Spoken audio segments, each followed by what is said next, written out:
अस्सलाम वालेकुम। प्रोग्राम कटहरा, मैं हूं वकास वलाना। पाकिस्तान की सियासत के ऊपर बात करेंगे, लेकिन इस वक्त सबसे बड़ा मसला जो कि आज पाकिस्तान के अंदर भी शुक्र है कि एहतजाज किया गया, क्योंकि कल एहतजाज हुआ, पुलिस ने दावा बोल दिया पूरी दुनिया के अंदर। आज लंदन के अंदर भी आपने देखा कि वो जो ब्रिज है, बड़ा फेमस ब्रिज, वहाँ पर भी हज़ारों की तादाद में आवाम थी। न्यूयॉर्क में, कनाडा में, इंडोनेशिया में, पूरे यूरोप में, हर जगह पर मुसलमान और पूरी दुनिया के लोग जो इंसानियत का दर्द रखते हैं, वो गज़ा के मुसलमानों के लिए, उन मासूम बच्चों के लिए जो हज़ारों की तादाद के अंदर लुक्मा अजल शहीद हो चुके हैं इसराइल की बर्बरियत की वजह से। और आज तुर्की के सदर ने भी कहा कि आप क्या दोबारा से मुसलमानों की वर्सेस ईसाइयों की और यहूदियों की एक जंग चाहते हैं, आलमी जंग चाहते हैं, कि आप सलीबी जंगें चाहते हैं। आप कर क्या रहे हैं? यूनाइटेड नेशन बार बार कह रही है इसराइल को कि आपको जंगबंदी करनी चाहिए, इसराइल मान नहीं रहा। आज यूएई की दरख्वास्त के ऊपर सिक्योरिटी काउंसिल का इजलास भी होगा, बार बार कहा जा चुका है, लेकिन इसराइल कह रहा है कि हमने हमास को ख़त्म करना है जिस तरह माजी में नाजीज़ को ख़त्म किया। हालांकि नाजीज़ ने तो यहूदियों को ठिकाने लगाया और आपको इन मुसलमानों ने पनाह दी थी, लेकिन आप मुनाफिक भी हैं और आप साथ मुसलमानों के खून के दर पे भी हैं। दुनिया कह रही है कि आपको अगर एक जमात से मसला है तो फ़लस्तीनियों के मासूम बच्चों और हमास के अंदर आपको फ़र्क करना चाहिए। हमास कह रहा है कि हमने जोहरी तनसीबात का एक शहर है उसको निशाना बनाया इसराइल को, उन्होंने एक उनका टैंकर भी तबाह किया है। इस तरह ये जंग जारी है। कैसे इस जंग को रोका जा सकता है, और अगर ये रुकेगी नहीं तो ये आगे आइंदा आने वाले दिनों में क्या पिक्चर देगी? क्योंकि हमास को ख़त्म करने के लिए इसराइल तो कह रहा है कि हमने उसी तरह तालिबान को या दाइश को जिस तरह ख़त्म किया, लेकिन वो आज तक ख़त्म नहीं हुए। अगर आप इन्हें दाइश समझते हैं वो नहीं ख़त्म हुआ, अगर आप इन्हें तालिबान समझते हैं जिस तरह अमेरिका तालिबान को अफगानिस्तान के अंदर समझता था, तो आप इन्हें समझ रहे हैं वो ख़त्म नहीं हुए, बल्कि वो तो जंग जीत के विराजमान है। तो फिर आपकी ये भूल है। हमारे साथ कैसर अहमद शेख साहब, अली एजाज भुट्टर साहब, अब्दुल्ला हमीद गुल साहब मौजूद हैं। अब्दुल्ला हमीद, गुलसान के अंदर एहतजाज नहीं हो रहा था, मसला क्या है? पाकिस्तान के अलाइनमेंट आपको इंटरनेशनली कैसे देखते हैं इस सारे मामले के अंदर, और किस तरह ये जंग बंदी या फिर क्या हो सकता है आगे? पिक्चर क्या नजर आ रही है आपको अगले साल के अंदर?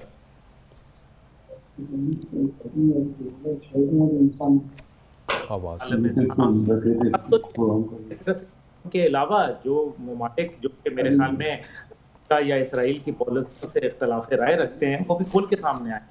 आप देख लें जिस तरह से ब्रिटेन में कहा गया, आज जापान के अंदर बड़ा हैरान कौन था कि जापान उनका एलआई है, बरतानिया जो है वो एलआई है, लेकिन उसके बावजूद जो है वो है।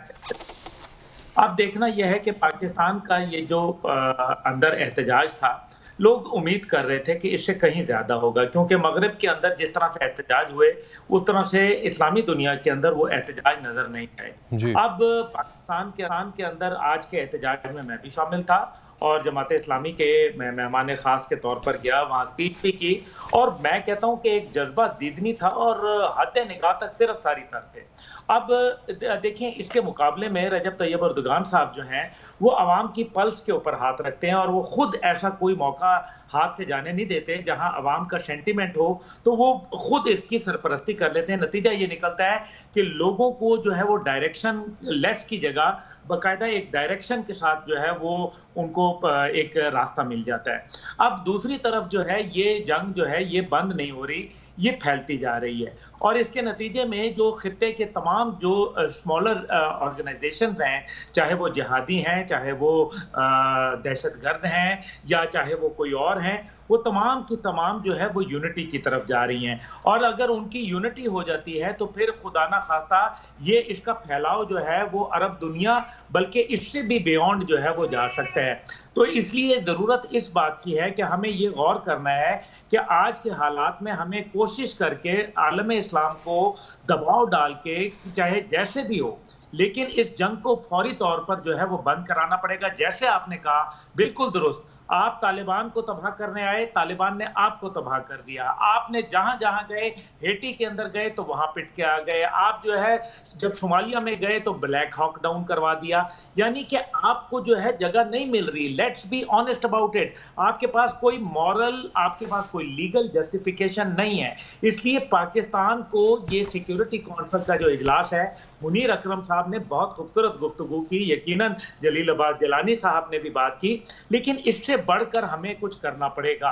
अगर पूरी दुनिया जो है वो उनके लीडरशिप इसराइल लैंड कर रही है, तो क्या वजह है कि आलम इस्लाम के चंद ममालिक जो है मुश्तरका लाहे अमल बना के वो फ़लस्तीन जो है वो अपना रुख नहीं कर रहे। इससे जो है वो कुफर की ताकतों को जो है वो मजीद दवाम मिल रहा है। अब एक और बड़ा खतरनाक सूरत हाल है, अच्छा। वो ये है कि इसराइल इस पे रुकेगा नहीं। अगर उसको यहाँ इंशाल्लाह कामयाबी तो नहीं मिलेगी, लेकिन अगर वो नहीं रुकता तो इसका मतलब है कि वो दजला से फरात से होते हुए अपने जो उनका नजरिया और अपने जो तौरात के मुताबिक और जो उनके अपने कनेक्शन के ऊपर जो डिजाइन लिखे हुए हैं उसके अंदर वो बलूचिस्तान को भी शामिल करता है। यानी कि ये मामला ठहरेगा नहीं, हमें इनको बढ़कर ऑफेंसिव डिफेंस अपना करना पड़ेगा, वरना जो है हम कर सकते हैं।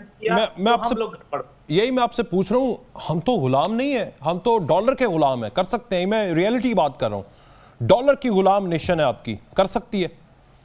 देखिए मेरे ख्याल में नेशन को ना कहें, नेशन जो है वो बड़ी मेरे ख्याल में उसमें रेजिलियंस मौजूद है। आज मैंने जो नेशन का मोड देखा है, बिलीव यू मी, वो बहुत ज्यादा स्ट्रॉन्ग है। लेकिन आलम इस्लाम के अंदर भी ऐसा ना हो कि कहीं ये तलपट हो जाए और काया पलट जाए और तमाम जो आलम इस्लाम की लीडरशिप है वो पलटी जाए इस सारे सिलसिले में। क्योंकि आप गुलामी में जो तदबीरें और शमशीरें जो होती हैं वो काम नहीं आया करती, आपको इससे हट के काम करना पड़ेगा। आज अगर आपने मसला फ़लस्तीन के ऊपर कमजोरी दिखाई, यकीन माने सेम फार्मूला जो है वो अप्लाई होगा वकार साहब कश्मीर के ऊपर। और आप सिर्फ सियासी सिफारती इखलाकी नहीं भाई नहीं, सियासी सिफारती इखलाकी जो आपकी आलम इस्लाम और पाकिस्तान की जो पॉलिसी थी कश्मीर पे या फ़लस्तीन पे, वो नाकाम हो गई। मुझे ना वो डॉक्टर इसरार साहब अल्लाह ताला उन्हें जवारे रहमत में रखे, उनका एक जुमला याद आ गया। वो कहते थे कि पाकिस्तान इसराइल के तोड़ के तौर पर आया है दुनिया में। उनकी बड़ी बातें, बड़ी पेशगोइयाँ ठीक साबित हुई, लेकिन ये पेशगोई आपको लगता है अगले 50 साल भी सही हो सकती है? पाकिस्तान अपने तोड़ के लिए, अपनी इकॉनमी और अपने हालात के तोड़ के लिए भी नहीं बन पा रहा, जिस तरह के हमारे इकोनॉमिक और सोशल सारे हालात हैं। जनाब वकार साहब, ये जंग तो आपको लड़नी पड़ेगी, चाहे वो आपको भारत के साथ हो, चाहे वो फ़लस्तीन के साथ हो। आपने मादी में भी लड़ी, आपने उनको जो है सबक सिखाया, एक दफ़ा नहीं मुतअद्दिद दफ़ा।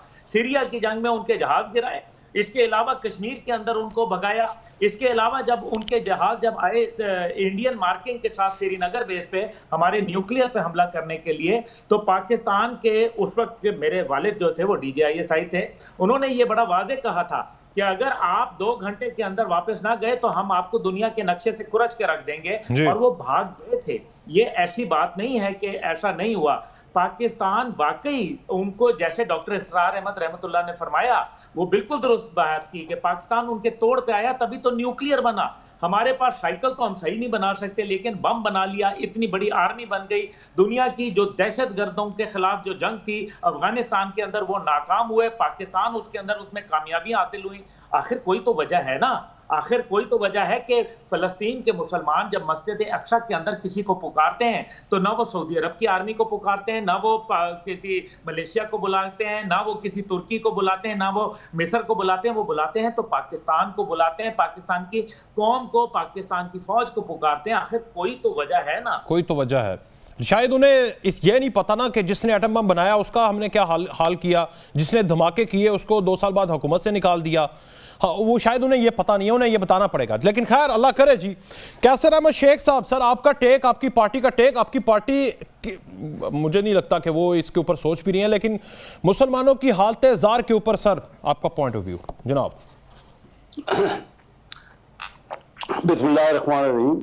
वकात मौलाना, इस वक्त जो हालात हैं, इसराइल ने जिस तरह का हमला कर दिया हुआ है, और ज़मीनी हमला भी है और बमबारी भी हो रही है, मुसलसल बमबारी हो रही है, और गजा का इलाके में वो कह रहे हैं कि आप निकल जाएं और अपनी जनूबी इलाका छोड़ दें। तो ये कोई भी देखे ना, पूरी दुनिया में एहतजाज हो रहे हैं, एहतजाज हो रहा है, दुनिया में लाखों के एहतजाज हो रहे हैं। अब ये तो अपन बिल्कुल ठीक है, लेकिन इसराइल तो बात नहीं आया ना, क्योंकि दुनिया की सबसे बड़ी पावर अमेरिका उसका साथ दे रही है और उसको सपोर्ट कर रही है। सर तो ये मैंने अब्दुल्ला हमीद पुल की बातें सुनी, लेकिन वो सही कह रहे हैं, हर मुसलमान के यही जज्बात हैं जो उनके हैं। लेकिन हमें ये भी तो देखना है कि हम कहाँ तक इन मामलात पर हमारी अप्रोच है, हमने कहाँ तक वर्किंग की है और ये क्या कहाँ तक मुमकिन है। मुमकिन आज तक हम अपने हालात को ठीक नहीं कर पाए। अपनी गुर्बत तो हमारी ये है कि दुनिया में 65 करोड़ गरीब है और पाकिस्तान की आबादी 3% है दुनिया की, यानी 3% हमारी आबादी, 65 करोड़ का 3%, 2 करोड़ से ऊपर नहीं बनता। और हमारे यहाँ साढ़े 9 करोड़ गरीब तो हमारे यहाँ है, तो दुनिया का 16%। हम क्या कर रहे हैं? देखिए, बिल्कुल हमें सारी दुनिया को पहुंचना है, हमें अपना कश्मीर के मसाइल हमारे तो सर आप नहीं समझते, मेरी बात सुने, मैं जरा ना थोड़ी जज्बे वाली बातें करूंगा। 313 1000 के ऊपर गालिब आ गए, जिनके पास तलवारें नहीं थी, जिनके पास हथियार नहीं थे, जो वतन से दरबदर थे, उन्होंने आके दोबारा मक्का फतह किया।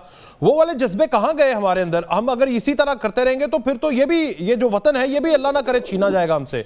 इसी सोच में रहे तो हिफाजत तो करनी है ना पहले। ये तो जिहाद का तो हुक्म है कुरान पाक में। अगर हम इसमें क्या शक है जी? कोई शक नहीं है। अब टीटीपी जो है वो हमले कर रही है पाकिस्तान पे, आप उनको पहले तो उनको रोके ना, अपने मुल्क के। आप तो बिल्कुल करें जो कुछ, जज्बा जो है उसमें कोई शक नहीं है, जज्बा हमारा है। और वो माहौल तो नहीं है ना जो 313 और 1000 का था। वहां पे हजूर खुद मौजूद थे और उन्होंने ट्रेन की थी एक पूरी। अब हमारी क्या वो ट्रेनिंग हो चुकी है? आप समझते हैं कि हमारे मुल्क में वो बिहार है हमारी तरबियत का और हमारा मजहब का जज्बा उतना है? देखिए, कोई चीज को स्टडी करना है, मैं तो मना नहीं कर रहा, मैं कह रहा हूँ बिल्कुल इस्लाम का वर्ल्ड को सबको मिलके एक फैसला करना। कुरान का हुक्म है सर, ये कुरान का हुक्म है दुनिया। तो हम कहाँ मना कर रहे हैं? कुरान पाक को तो सभी मान रहे हैं ना। देखो कुरान पाक, आप कह रहे हैं कि आइडियलिस्ट ना हो, रियलिस्ट हो के सोचो कि आप खड़े कहां पर हो जी। मैं ये नहीं कह रहा, मैं ये कह रहा हूँ, अभी मैं फतवा सुन रहा था, अभी जो मुफ्ती आजम पाकिस्तान का, वो कुरान पाक का ही फतवा वो दे रहे थे कि आपको ये भी देखना है कि आप जो है ऐसा ना करें कि उनको नुकसान ही पहुंचा दें, उनको फायदा पहुंचाए ना। उनको ये पहले हिकमत अमली पूरी करें। जहाज का हुक्म भी उन्होंने दिया है, उन्होंने कहा है कि हर मुसलमान को जहाज जायज है। करीब वाले मुल्कों पे पहले वो जायज वो होगा, जहाज जो फर्ज होगा वो करीब के लोगों पे पहले फर्ज होगा, जैसे जैसे ग्रेजुअली दूसरे मुल्क हैं उन पे भी। मैं अभी पूरा फतवा आपको बता रहा हूँ, आपने मैंने सुन लिया, मैंने ये खुद भी सुन लिया, लेकिन मेरी बात सुनो। कहा कि ऐसा ना करें, ऐसे हालात ना पैदा करें कि बजाय उनको फायदा पहुंचाने के आप नुकसान ही पहुंचा दें। आप जरूर करें, हिकमत अमली से उनकी सपोर्ट करें और देखें कि हम क्या कर सकते हैं। बिल्कुल मुसलमानों को चाहिए। मैं तो उनके फतवे का बिल्कुल मुझे अच्छा लगा कि इस्लाम में जो जहाज का फर्ज किया गया है उसके मुताबिक ही मुफ्ती आजम साहब का फतवा है ना जी, उस्मानी साहब का। चले अलीजाज भुट्टर साहब, अलीजाज भुट्टर साहब, आज आपके लीडर अडयाला में ना होते बल्कि प्राइम मिनिस्टर हाउस में होते, अगर होते, वैसे होना नहीं था क्योंकि इलेक्शन ही खत्म हो गया, वो टेन्योर ही खत्म हो गया, लेकिन अगर होते तो क्या करते? वो जाकर तकरीर करते या क्या करते? मौलाना साहब, लास्ट जुमेरात को मेरी जब मुलाकात हुई तो वो फ़लस्तीन के इशू में बड़े परेशान थे। उन्होंने एक टर्म यूज़ की कि अंग्रेजी की एक कहावत है कि फॉल्स इक्विवेलेंट, कि एक तरफ इस सारे मामले को जंग का नाम दिया जा रहा है, जो कि गलत नाम दिया जा रहा है। एक तरफ नहत्ते लोग हैं जिनके पास कुछ भी नहीं है, कोई हथियार भी नहीं है, और दूसरी तरफ पूरी दुनिया की ताकत है और उसको एक जंग का नाम दिया जा रहा है। जो तस्वीर वीडियो सामने आ रही हैं, जो जुल्म उधर किया जा रहा है, वो सारा कुछ आपके सामने है। लेकिन अफसोसनाक बात है कि पाकिस्तान की गवर्नमेंट की तरफ से एक स्टेटमेंट नहीं दी गई। फिर सेनेट का जो पार्लिमान का इजलास बुलाना था, सेनेट का 2 महीने हो गए अभी तक उसका इजलास ना बुलाया गया। इसी इशू पे उधर बात कर लेते तो अच्छा होता, पूरी दुनिया को मैसेज दे लेते, या बाकी जितने मुस्लिम कंट्रीज हैं उनके साथ मिलकर ये बात कर लेते। लेकिन देखें, दूसरी तरफ हम अगर फ़लस्तीन के बारे में, फ़लस्तीन के इशू के बारे में निकलते हैं, पाकिस्तान में प्रोटेस्ट करते हैं, तो हमें जो है वो प्रोटेस्ट की इजाज़त नहीं है, हमें उठा लिया जाता है प्रोटेस्ट के चक्कर में, इंतहाई मुज़क्कर केसेस बनाए जाते हैं। तो इमरान खान साहब आज होते तो पूरी दुनिया से बात करते कि ये जो जुल्म फ़लस्तीन पे किया जा रहा है उसको रोका जाए, पूरे मुस्लिम ममालिक से बात करते कि ये जुल्म को रोकना चाहिए। अफसोसनाक बात यह है कि अभी तक नवाज शरीफ साहब ने अभी तक उस पर कोई स्टेटमेंट दी, जलसा भी किया, तब भी वो हॉट इशू था पूरी दुनिया में। पूरे जलसे में एक फ़लस्तीन के बारे में एक वर्ड तक नहीं बोला।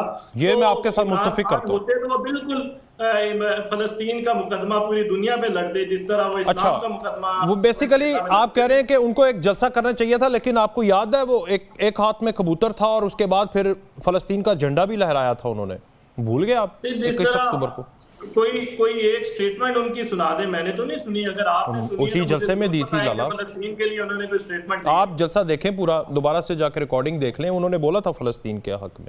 अब क्या करें, वो खुद बांध के जरा बख्तर बांध के चले जाएं उधर, क्या करें? देखिए, आवाज पूरी हमारी जो गवर्नमेंट है, जो भी चाहे निगरान बैठे हुए हैं या पॉलिटिकल लीडरशिप है, सबको यक जुबान हो, फलस्तीन के इशू पे जुबान जो है अपना आवाज उठानी चाहिए। ये बड़ी अफसोसनाक है कि हमारे भाई वो हमारी तरफ देख रहे हैं तो हम इधर खामोश तमाशाई बने हुए हैं पूरी दुनिया को, हम शायद बड़े कमजोर हैं। हमने अगर आवाज उठाई तो पता नहीं हमारा क्या हो जाएगा। हमें IMF पैसे नहीं देगी तो सारे मामलात एक तरफ, हमें कम से कम उनके इश्यूज पे आवाज उठानी चाहिए, उनके इश्यूज पे आवाज़ उठानी चाहिए। चले, मैं आपसे अब्दुल्ला हमीद गुल साहब आपसे भी यही पूछता हूँ, आपने कहा कि आवाज़ उठानी चाहिए, क्या स्ट्रेटजी बना सकते हैं? क्योंकि आपने देखा कि ज़्यादा अरब ममालिक तो उन्हें एक्सेप्ट कर रहे थे, अब वो इतने तजब्जुब में है, इतने परेशान है, जिस तरह बंदा 2 शादियाँ करके परेशान हो जाता है। अरब ममालिक का यही हाल है इसराइल को लेकर कि मैं किसके साथ जाऊँ किसके साथ ना जाऊँ, तो ये हाल हो चुका है। जब इस तरह के हाल में आप रहेंगे तो पाकिस्तान के कैसे उन्हें इकट्ठा करके कह सकता है कि आप मॉरली इखलाकी तौर पर स्ट्रेटिजिकली उनके ऊपर प्रेशर डालें, क्योंकि न्यूक्लियर वेपन वो इस्तेमाल नहीं कर सकते, जंगी वही हथियार इस्तेमाल कर सकते हैं जो वो कर रहे हैं, इससे ज़्यादा वो कर नहीं सकते। तो उनको स्ट्रेटिजिकली किस तरह कंट्रोल किया जा सकता है कि वो छोड़ दें, इस जंग बंदी कर लें? आज से ये जब किस्सा शुरू हुआ तो मैं ये समझता था कि जो गजा है उसको वो इसराइल के कब्जे में है, पर मैं गलत था। मुझे ये पता चला कि इसराइल का कब्जा जो है सिर्फ गजा पे ही नहीं है, बल्कि जो है वो सिर्फ गजा ही आज़ाद है, बाकी तमाम मुस्लिम दुनिया के हुक्मरानों के ऊपर उनका कब्जा है। ये बात तो तय हो गई। क्या बात? अब हुर्रियत और हमियत दोनों बेच खाए हैं, ये एक हकीकत है। हम ये कर सकते हैं कि जिस तरह कश्मीर के ऊपर हमने 3 मिनट की खामोशी इख्तियार की थी एक जुम्मा करके, तो उससे हमने फिर तराने भी बनाए थे, गाया भी था, उससे मोदी को शर्म भी आई थी, फिर वो कश्मीर से निकला भी था, तो हमें वो भी याद है। अभी मतलब दूसरी बात यह है कि मईशत के ऊपर, तो अगर आपके बच्चे को कोई मार रहा हो, मैं कैसर साहब से पूछना चाहूंगा कि आपके कोई बच्चे को मार रहा हो, उसको जो है बाकायदा उसके आज़ा काट रहा हो, तो फिर वो क्या कहेंगे कि मैं मुआशी तौर पर पहले मुस्तहकम हूं, उसके बाद फिर मैं जो है वो उसकी जान बचाऊंगा, या मैं वो करूंगा जो अल्लाह ताला कहता है कुरान के अंदर, सूरह अनफाल में, सूरह तौबा में, सूरह मोहम्मद में। या तो कह दें कि मैं गलत कह रहा हूं, और अगर मैं गलत नहीं कह रहा तो फिर हमें वो करना चाहिए जो अल्लाह और उसका रसूल और उसका कुरान कहता है। ये बात तो हो गई। अभी ये जज्बातियत नहीं है, ये बिल्कुल है। दुनिया जो है वो बोल्ड के साथ खड़ी होती है। आज आलम कुफर जो है सारा इकट्ठा हो गया, उनको तमाम ह्यूमन राइट्स जो है वो नजर नहीं आ रहे।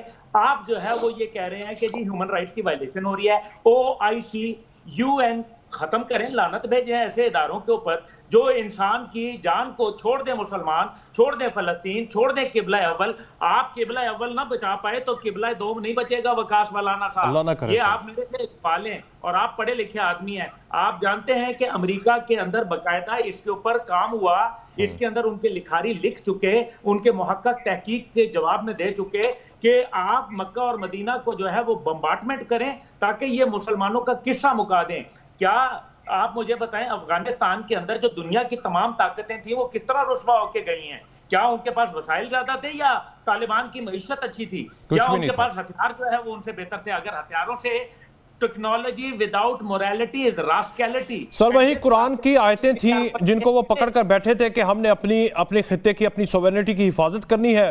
आप उन्हें ठीक कह सकते हैं, गलत कह सकते हैं, आप उन्हें जो मर्जी कह सकते हैं, वो अपने हक के लिए उन्होंने लड़ा, 20 साल लड़ा और उसके बाद वो काबिज हो गए। कैसर साहब, आप इसके ऊपर कुछ कहना चाहें? आपसे उन्होंने पूछा है कि आपके बच्चे के कोई अज़ा काटे तो आप क्या करेंगे? फिर मैं ब्रेक लूंगा। सर नहीं, देखिए बात सुनिए, हमारा कश्मीर 76 साल है। आप बताइए, कश्मीर तो हमारे वहां जो जुल्म बर्बरियत हो रही है, क्या हम नहीं देख रहे? कोई स्ट्रेटजी? सर, अगर मैं आपको सही बता रहा हूं कैसे साहब, अगर कश्मीर के अंदर इस तरह बम्बार्डमेंट होती ना कि आपकी बड़ी बड़ी बिल्डिंग्स को 1 सेकंड में, वो वीडियोस देखें, बंदे का खून खोल जाता है।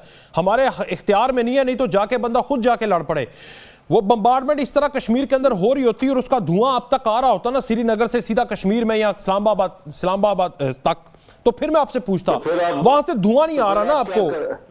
नहीं, क्या कुछ नहीं हुआ मुशर्रकी पाकिस्तान में, क्या कुछ नहीं हुआ, आपके सामने ही हुआ है जो कुछ हुआ है। आप तो ऐसी बातें कर रहे हैं जैसे हमने ये नहीं देखा है। लाखों बंदे वहां पे हुए ना, शहीद भी हुए, मारे गए, जो भी कुछ आप उनको कहें, उन मुख्तलिफ मुसलमान ही थे ना दोनों तरफ, जो कुछ हुआ। बात ये कि स्ट्रेटेजी कोई बनानी चाहिए। जज्बात तो मेरे भी वही हैं, आपके भी वही हैं। सही सर। और ये बात नहीं है कि हम सब मिलके करना चाहते हैं, लेकिन कोई इफेक्टिवली करें भी ना। सिर्फ अल्फाज से हम कश्मीर में या क्या हुआ बांग्लादेश में, कितना आधा मुल्क था हमारा, 6 दिन के अंदर हुआ क्या? हम इस काबिल ही नहीं हुए कि अपने आप को डिफेंड कर सके। हमने क्या किसी और के साथ जाके अपने आप को पहले मजबूत कर लें। मैं नहीं कहता जज्बात, देखिए ईमानी जो जो जो है कुरान के जो है वो अहकामात, वो तो सबके लिए हैं, उसमें तो कोई दो राय ही नहीं है। मैंने मुफ्ती तकी उस्मानी साहब का आपको यानी खुद को स्ट्रॉन्ग करना है, ये ना हो कि जंग में कूद जाएं और नुकसान न पहुंचा दें। यानी आप तो फिर हमास के ऊपर भी तनकीद कर देंगे टेक्निकली कि उसको ताकतवर बन के हमला करना चाहिए था, हमास को ताकतवर बन के हमला करना चाहिए था।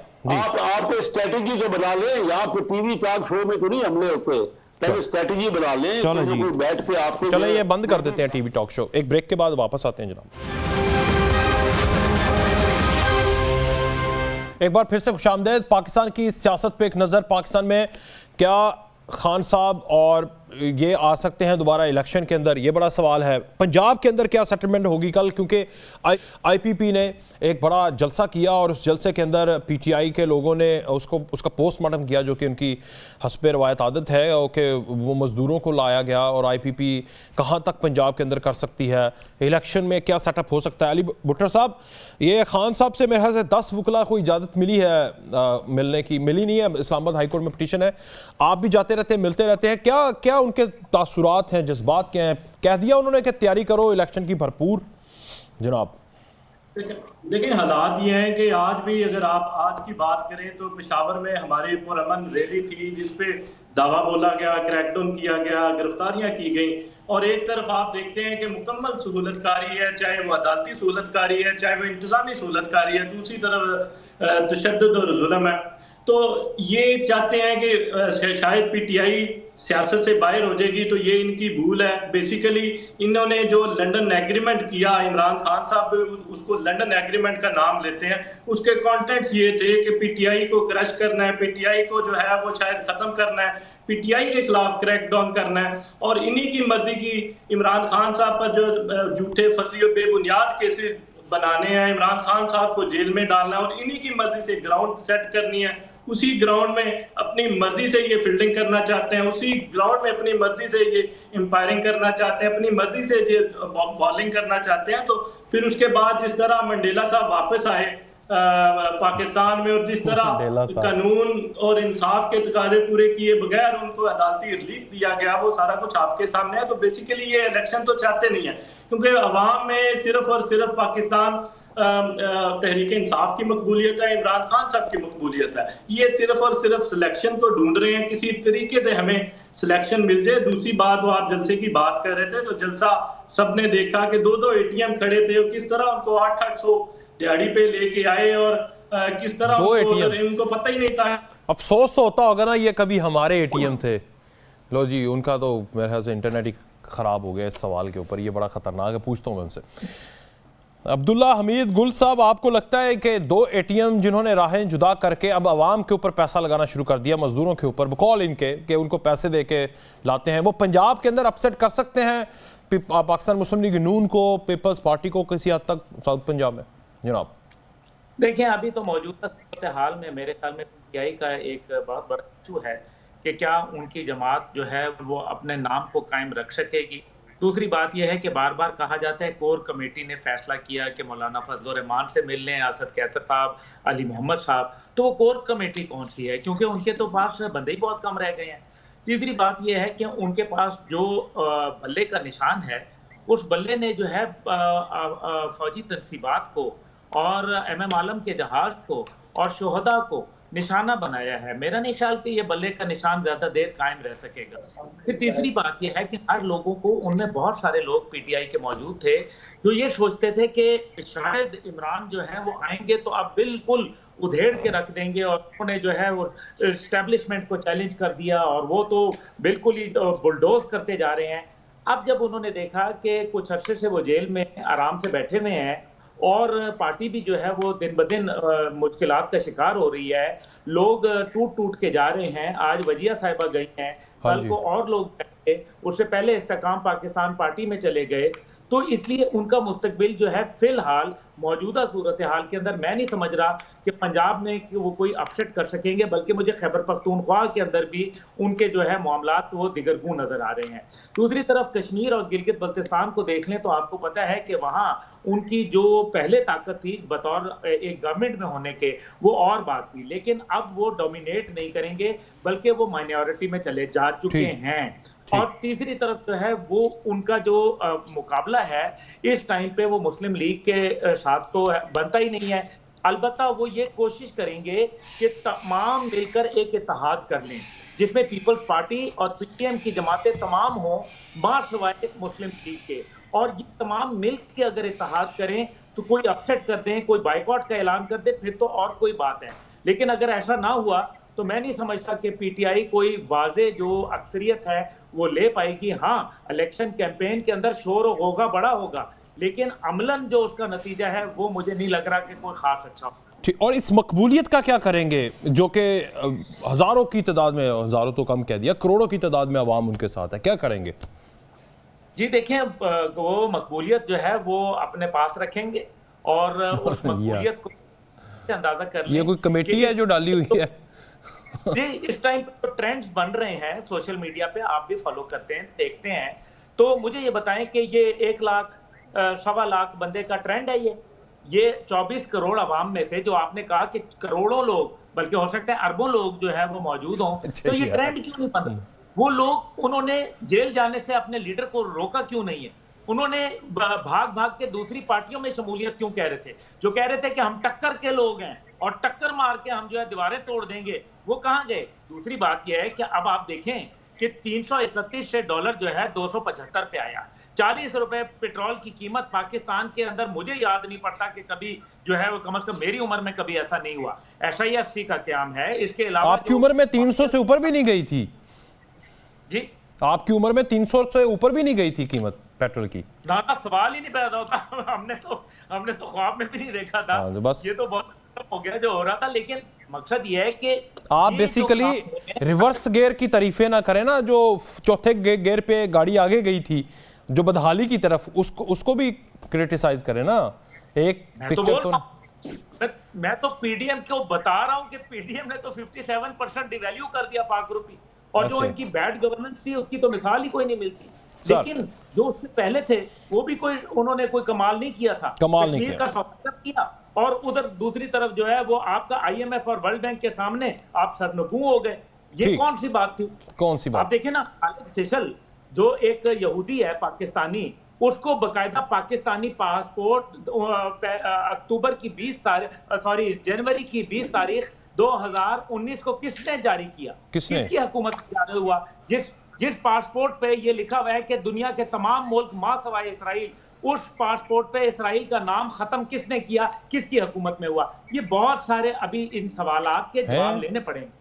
ये कर दिया खान साहब ने। भुट्टर साहब, फिर मैं कैसे साहब से पूछूंगा मकबूलियत का। नहीं, उनको आवाज नहीं जा रही। कैसे साहब, मुझे ये बताएं, जितनी मकबूलियत है, अगर आपको तो ये डर ये है कि अगर इतनी मकबूलियत के साथ खान साहब को सही तरह से या उनकी पार्टी को सही तरह से इलेक्शन लड़ने दिया गया तो उनके बकौल जो नेल्सन मंडेला साहब आए हैं वो जल्द से नहीं दोबारा जेल में जाएंगे और इस दफा तो उनके एसी पक्के बंद होंगे। जी, अगर वो हम चाह रहे हैं कि जितना जल्द इलेक्शन हो जाए। देखिए, मकबूलियत का अंदाजा तो इलेक्शन से ही हो सकता है। अब हमारे इलाकों में तो कैंडिडेट ही उनके नहीं है, पता नहीं वो किधर गए हैं कैंडिडेट, वो कौन से कैंडिडेट है जो पीटीआई के पास हैं। ये सोशल मीडिया जो आप सारा फॉलो कर रहे हैं ना, हमें तो अपने इलाकों में नजर नहीं आता बंदा कौन है उनका सपोर्टर।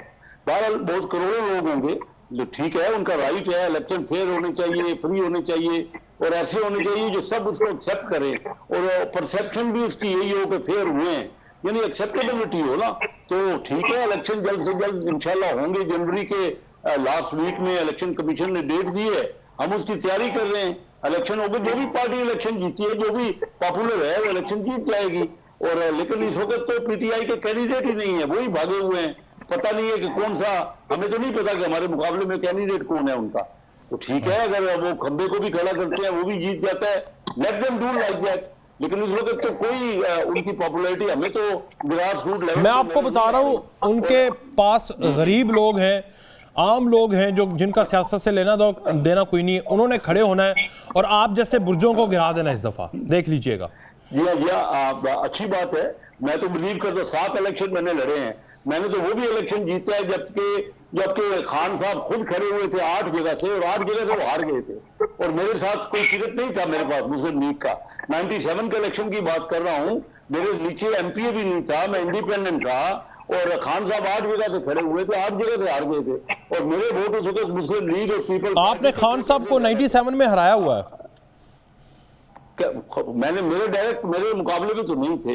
अच्छा, लेकिन खान साहब 8 जगह से खड़े हुए थे, वो हार गए। वो 8 सरकार 97 कहां पे 2023 कौम जाग चुकी है, कौम उनके साथ है, आपकी चोरी का उन्हें पता चल गया कौम को। वकार यहाँ बैठ के मैं वही तो बात कर रहा हूँ ना, प्रैक्टिकल बात करें। कभी आए ना, मेरे साथ चले ना, मेरे हल्के में जाए और बता रहा हूँ, आप देख लेंगे, और हल्कों में जाए। चलो, मैं अली भुट्टो साहब को लेके आता हूँ।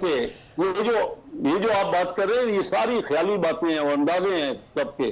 तो जरूर होना चाहिए, उनका राइट होना। छोटी सी 30 सेकंड की एक ब्रेक है सर, और उसके बाद अली भुट्टो पूछेंगे कि भाईजान बहुत होगी बातें, बहुत हो गई। अब इलेक्शन की डेट भी मुतवक्का है, जनवरी के लास्ट वीक में। कैंडिडेट तो सामने लेकर आए, खुदा के लिए लेके आए, फिर हम बताएंगे कि आपको आज़ादी है या नहीं है। कैंडिडेट तो ढूंढे। ब्रेक के बाद एक बार फिर से खुशामदीद। अलीजाज भुट्टो साहब, आपने ना बेसिकली मुझे सारा डेटा देना है, कितने कैंडिडेट आपने लिस्ट जारी कर दी है, कौन कौन खड़ा होगा, कहां कहां से खड़ा होगा, और ये कैसर साहब 7 दफ़ा इलेक्शन जीत चुके हैं, अल्लाह करे इस दफ़ा जीते, लेकिन उम्मीद है कि आप इन्हें हराएंगे इस दफ़ा। देखें, हमारे हर हलके में 5 से 7 अभी भी उम्मीदवार मौजूद हैं, अभी भी पार्टी के साथ राब्ते में, टूटा कोई भी नहीं है। वो सर्दियां आ रही हैं, शायद हाइबरनेट होगी, सर्दियां आ रही है ना, हाइबरनेट हुए हैं। जी जी, वही जो 5 साल लीडर्स, जिनसे जबरदस्ती बयानात लिए गए, जबरदस्ती वफादारियां चेंज की गई, और जबरदस्ती की जो है वो प्रेस कॉन्फ्रेंस करवाई गई। इसके अलावा अगर आप देखते हैं तो पूरे पाकिस्तान में हमारे हर हलके में 5 से 7 उम्मीदवार मौजूद हैं। वही इलेक्शन लड़ेंगे, उनमें से पार्टी डिसाइड करेगी कि सबसे बेस्ट कैंडिडेट कौन है। देखें, इनका अब ये बयानिया कि हमारे कैंडिडेट नहीं है, हमें तो कोई पॉलिटिकल एक्टिविटी की इजाजत नहीं है, हमें कोई ग्राउंड नहीं दी जा रही जिधर हम पॉलिटिकल एक्टिविटी करें, हमें इजाजत दें। है ना आपके पास ट्विटर है, आपके पास फेसबुक है, तो अब तो व्हाट्सएप चैनल भी आ गया है, ये सारी चीजें हैं ना आपके तो पास। एक आपकी तरह जैसे ये मीडिया, वो उसी तरह एक सोशल मीडिया, वो हमें प्रॉपर जो है वो पॉलिटिकल एक्टिविटी ग्राउंड पे हमें ग्राउंड दें, हमें फिर पता चलेगा कि कौन से किसके कैंडिडेट्स हैं, कितने लोग उसके साथ हैं। सारे सर्वे आप देख लें, आप चाहे वो किसी सूरत भी सर्वे को, मुखालफिन भी हमारी मकबूलियत को मानते हैं, इनका कोई बयानिया इनके पास नहीं है। इनका बताएं ना, इनसे पूछे इनका बयानिया क्या है। अभी जो ये आए हैं, कहते हैं खुशहाली का फार्मूला लेके आए हैं, वो खुशहाली का फार्मूला वो गिद्दत सिंघी उन्होंने अपने भाई साहब को क्यों नहीं बताई कि भाई ये भाई साहब ये बड़ी खुशहाली इसमें पाकिस्तान में आ जाएगी। फिर ये देखें कि वही टीम जो मियां साहब की टीम है, इनके भाई की भी वही टीम थी जो इनके साथ एज प्राइम मिनिस्टर उसके कैबिनेट मेंबर्स थे। वही बताएं कौन सा मेंबर है जो इनके पास था, वो भी आगे हालात ठीक कर देगा। ये लोग इनसे बहुत तंग हैं। पाकिस्तान तहरीक इंसाफ की मकबूलियत इनसे किसी सूरत भी कम नहीं हो रही। ये इलेक्शन तो ये चाहते नहीं है, ये चाहते हैं कि किसी सूरत जो है वो सिलेक्शन करवाई जाए। तो सिलेक्शन अभी उसके बहाने ढूंढ रहे हैं, लेकिन इतना फर्क भी इस सिलेक्शन का नहीं होता। पाकिस्तान तहरीक इंसाफ के साथ लोग खड़े हैं, हमारे उम्मीदवार भी मौजूद हैं। तो जिस तरह ये जल्दी और उजलत ठीक चलें। अब्दुल्ला साहब, ये ना अक्टूबर 2017 की एक खबर थी मेरे पास, परसों की बात है कि जी नवाज शरीफ साहब के वारंट गिरफ्तारी जारी हुए, और परसों ही यह खबर थी कि नवाज शरीफ और मरियम नवाज को फुल प्रूफ सिक्योरिटी जैमर्स वाली गाड़ियां प्रोवाइड की। बदलता है आसमान रंग, कैसे बदल गया। और खान साहब के भी 5 साल बाद ये हो जाएगा, अल्लाह उन्हें ज़िंदगी लंबी दे, बाहर निकलेंगे तो फिर ऐसे ही होना है मुल्क में, यही रिपीट टैरी का साइकिल चलता रहना। ऐसे ही हो रहा है फिलहाल। तो ये खेल तमाशा बंद हो जाना चाहिए जी, क्योंकि सिलेक्शन पहले भी हुई, 2018 में भी सिलेक्शन हुई, वो भी गलत थी। इस टाइम पे भी अनप्रेसिडेंटेड जो चीज़ें हो रही हैं मुस्लिम लीग नवाज की लीडरशिप के साथ, मेरे ख्याल में वो भी कानून जो है हमारा, उसमें कोई प्रेसिडेंस मौजूद नहीं है। इसी तरीके से जो सिक्योरिटी दी जा रही है, यानी कि जो आदमी 1 रुपए की चोरी करे या छोटा कोई वारदात करे तो उसको तो जो है वो आप 10-10 साल के लिए अंदर कर देते हैं। जो बड़ी वारदात करे उसको प्रोटोकॉल भी मिलता है, उसको हुकूमत भी मिलती है, उसको जो है मीडिया कवरेज भी देता है और उसके तमाम केस जो है वो माफ हो जाते हैं। अगर यही आपने चलाना है तो बेहतर है कि आप ताला लगा दें इस मुल्क को, और इस मुल्क को जो है आप उसके, जिसको कहते हैं, हालात के धारे पे बहने दें। और अगर आप वाकई कुछ करना चाहते हैं तो मैं ये समझता हूं कि चाहे वो मुजरिम मैं हूं या कोई और हो, उसको सजा दें सख्त से सख्त। तो आप मुखातिब किसे कर रहे हैं? ये आप कह के मुखातिब किसे कर रहे हैं? बिल्कुल मैं मुखातिब कर रहा हूं उन लोगों को जो हमेशा से इक़्तिदार को के अंदर एक अपना किरदार अदा करते हैं। कौन है वो? मैं उन मुक़्तदर हल्कों को पुकार रहा हूं। ठीक ठीक, बिल्कुल बिल्कुल क्लियर बोल रहा हूं, क्योंकि हमें जो देखे ना, बात यह है कि जो जजा जिसको मिलनी चाहिए उसको जजा मिलनी चाहिए, जिसको सजा होनी चाहिए उसको सजा होनी चाहिए। ये नहीं हो कि वो बार बार जो है वो भेड़ की खाल में भेड़िए जो है वापस आ रहे हो। ये देखिए, ये सिर्फ मैं एक के लिए नहीं कह रहा, मैं ये बाकियों के लिए भी कह रहा हूं। क्या ये हकीकत नहीं है? क्या हमने पीडीएम की जमातों को नहीं देख लिया? पाकिस्तान के साथ क्या खिलवाड़ कर दिया उन्होंने? क्या उससे पहले जो हुकूमत ने खिलवाड़ किया, यानी कि कश्मीर का इतना बड़ा इशू था आपका, वो उसका सत्यानाश होकर रह गया। आप जो है अब की हालात आप देख लें, माजी के हालात देख लें, और अब जो सिनेरियो बन रहा है या डेवलप हो रहा है, या सारे लोग एक ही बात कर रहे हैं ना बुनियादी तौर पे, वो ये कह रहे हैं कि जी और फिर क्या इलेक्शन नताइज का हल है? क्या इलेक्शन से इनके पास कोई ऐसा फार्मूला है जिससे मुआशी इस्तेहकाम आ जाए, जिससे पाकिस्तान की सिक्योरिटी बेहतर हो जाए, जिससे पाकिस्तान के डिप्लोमेटिक मैटर्स बेहतर हो जाए, जिससे फलस्तीन का मसला जो है वो हल हो जाए? कहां खड़े हैं आप? Where do you stand today? बात यह है कि आपके मुल्क में या डॉलर बढ़ता है तो 10-10 रुपए की जंप लगाता है, कम होता है तो आपका ये नजर आने लगता है। माशी इस्तेहकाम कैसे पैदा होगा? ये सवाल है बड़ा। लेकिन कैसर साहब, ये भेड़ की खाल में भेड़िए वापस आ जाते हैं, ये सारे सियासतदान जो कि जाते तो उस तरह हैं जिस तरह बड़े गुनाहगार हैं, लेकिन जब वापस आते हैं तो पॉलिश हाथ में होती है, थोड़ी सी एफर्ट करते हैं तो सारे क्लियर हो जाते हैं। ये साइकिल आप ख़त्म कर दें, ये ख़त्म करना चाहिए, पाँव पड़ने छोड़ दें। आपको अवाम के पाँव पड़ना चाहिए, आपको मुआशी बहाली की तरफ जाना चाहिए, ना कि शॉर्टकट रास्ते जो कि आपने अपनाए हुए हैं बकौल तहरीक इंसाफ के। और अब्दुल्ला साहब ये बात बिल्कुल सही है, ये बात बिल्कुल सही है जी कि ये सारे खत्म कर देने चाहिए, पर अदलिया ही कर रही है ना जो कुछ है। या तो आप कहें कि अदलिया ही ना हो, जो फैसले हैं कोई किसी पॉलिटिकल पार्टी ने तो नहीं किए, जो फैसले आपकी अदलिया कर रहे हैं। और अदलिया आपके बड़े सीजन, आप तो आजाद है ना, बड़े सीजन आपके जजेज हैं, एक प्रोसेस से आते हैं। अब आप कहते हैं कि वो सारे फैसले गलत कर रहे हैं, वही फैसले पहले भी कर रहे थे अभी भी कर रहे हैं, तो ठीक तो हमें तमाम हमारे इदारों को ठीक होना पड़ेगा ना। पॉलिटिकल फैसले हैं उनके पास, दिन रात आप देख रहे हैं कि सारे केसेस भी अदलिया के पास पॉलिटिकल हैं। और दूसरा, आपने एक बात की थी पिछले अभी आपने कहा था कि तमाम गरीब मिलकर उनको वोट दे देंगे। आपको पता है कि 90,000 करोड़ रुपए का कर्जा जो है 630 अमीरों को दिया गया है, तकरीबन बगैर सूद के, नॉमिनल सूद पे। ये पीटीआई की हुकूमत में हुआ है। आज तक तो इसका जवाब किसी ने नहीं लिया। ये कहते थे अमीर का पाकिस्तान और गरीब का पाकिस्तान। 90,000 करोड़ रुपए का कर्जा 630 अमीरों को ये दे दिया गया इनके दौर में, और आज गरीब इनको वोट देंगे। क्यों देंगे भाई? उन्होंने गरीब के लिए किया क्या है? वो जो मकान बनाने थे 50 लाख 1 करोड़ नौकरियां देनी थी, कितनी नौकरी दी है और कितने मकान बनाए? और 10 साल से जो केपीके में वो, अब मैं ये सवाल पूछ रहा था, टाइम कम है, ये बड़ा अच्छा पॉइंट है। फौजी तंजीमात पे हमले किए और क्या किया? ले अली इजाज भुट्टर साहब, ये बड़ा अच्छा पॉइंट है। खान साहब को एक वक्त सपोज कर लेते हैं जी, ये सारी जमानतें मिल जाती हैं, बाहर आ जाते हैं, फ्री एंड फेयर इलेक्शन के लिए माहौल भी प्रोवाइड कर दिया जाता है। आपके पास क्या बयानिया होगा? आप फिर बाजवा साहब को लताड़ेंगे? आप फिर साबिक क्या करेंगे? क्या कहेंगे? आप अपनी 4 साल हुकूमत की कारकर्दगी गिनवाएंगे? नहीं गिनवा सकते, कोई बयान नहीं। इमरान खान साहब ने 27 साल कानून की बालादस्ती और आइन की हुक्मरानी के लिए जंग लड़ी है। 1992 का वर्ल्ड कप याद कराएंगे, करवाते रहे। देखिए ना, आज तक उन पे कोई केस नहीं था, कोई 27 साल की जद्दोजहद में कोई केस नहीं था। ऐसा क्या हुआ कि अचानक ही लेवल प्लेइंग फील्ड के चक्कर में उन पे 200 से ज्यादा केसेस बना दिए गए। तो जब केसेस बनाए गए, चलती हुकूमत हमारी खत्म की गई फॉरेन इंटरवेंशन के जरिए, जिस तरह सारी दुनिया ने बाद में माना, बाद में इन्होंने भी वही केस माना कि किस तरह हमने तो उस टाइम कहा था उस वक्त की इस्टेब्लिशमेंट को कि हालात बड़े खराब हो जाएंगे, आप जो ये नया तजर्बा करने जा रहे हैं ये ना करें। तो लेकिन वो नया तजर्बा किया गया, लेकिन फिर उसी लेवल प्लेइंग फील्ड के चक्कर में जो हाल इस मुल्क का 18 माह में हुआ, सियासी अदमे से काम, मुआशी अदमे से काम, लाकानूनियत आपके सामने, चारदीवारी का तकद्दुस जो बमाल हुआ वो आपके सामने, मुआशी अदमे से काम की जो बात हो रही है वो कैसे आ सकती है जब सियासी अदमे से काम नहीं आएगा।